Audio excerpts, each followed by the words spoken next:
ব্যায়াম করে ডাকছেন কি লিয়ে এখন? তোরা কি পুরুষ মানুষ? এই যে একটা মাইয়া যা তা কইয়া তোকে অপমান করে, শরম করে না তোকে? এই যে দুইটা ফ্যান ভাঙ্গা থুয়ে দিছে, আসার দিয়ে পড়ছো, কেমনে সহ্য করছো এগুলা? আঙুলকে ফাটাই বলেন না, আপনি যে হারা দিনের মাইয়ার লাইনটা ধরে করে এটা আমরা দেখছি না, হোটেলের মধ্যে কি করছেন আমি সব দেখছি, এখন আঙুলে কিচ্ছু না না।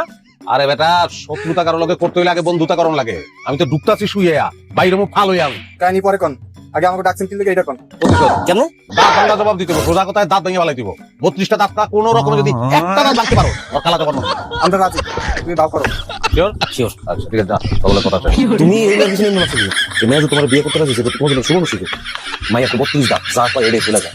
তোমার লোকে যদি বিয়েটা হয়, বিয়ের পরে যদি একবার মুখ থেকে পয়লা যাও তোমার চাকরি হয়ে যাবে, তোমার চাকরি করো। আমার চাকরির দরকার নাই, এই লাড়কিরে বিয়ে করলে আমার জীবনটা লাফিয়া চুলার ভিতরে ঢুকে যাবে। এই যে মফিজ খান আর সেলিম খান ভাইজানের আপনাদের সাথে আমার একটু কথা আছে। কাম তো শাস্তি দিতে খুশি তোতে তোতে খবরদার এক পাও যদি করতেছিস না, মুখ দিয়ে এমন জবান বাইরিব তোকে পাও তো গেছে হাতও যাইব। না না ওটা দরকার নাই বোন, আমরা এমনি তোমার খুব তোমার জমানটা আরো বেশি ডরাই। তোরা কি মনে করছস আমি কিছু শুনি নাই? দোকানের আড়াল থেকে সবকিছু শুনছি, সব একজোট হইছস না? আমার দাঁত ভাঙবি। বোন বিশ্বাস করো আমার কোনো দোষ নাই। হ্যাঁ আমাকে ডাকতে কি কথা কা তোরা কার কথা শুনবি? হ্যার কথা শুনবি না আমার কথা? তোমার কথা। নিজে বাঁচলে পাবেন না, তোরা যদি আমার কথা শুনোস তাহলে তোর উপর থেকে সব করা শেষ। সাপা কিরকিরা ওই কিরকিরাটা আমগো লাগবো, আমরা পায় খারাপ পারা তাড়াতাড়ি খারাপ। যে কোনো মূল্যে হোক আমি তার বিয়ে করতে চাই। আলহামদুলিল্লাহ। তাহলে এখানে আমগো কি করেন না? কানে কানে এমন রাইতের বেলায় একলা করে নিয়েছো কাহিনী কি? আরে দূর, দিনের বেলা ডিস্টার্ব না, অঞ্চলে কথা কম যায়, কোনো জায়গায় বহন যায় কম। তোমার মতলব ঠিক আছে তো? না আমার কিন্তু শ্বশুরি আছে, শরীরে কাজ করুন যাইতে।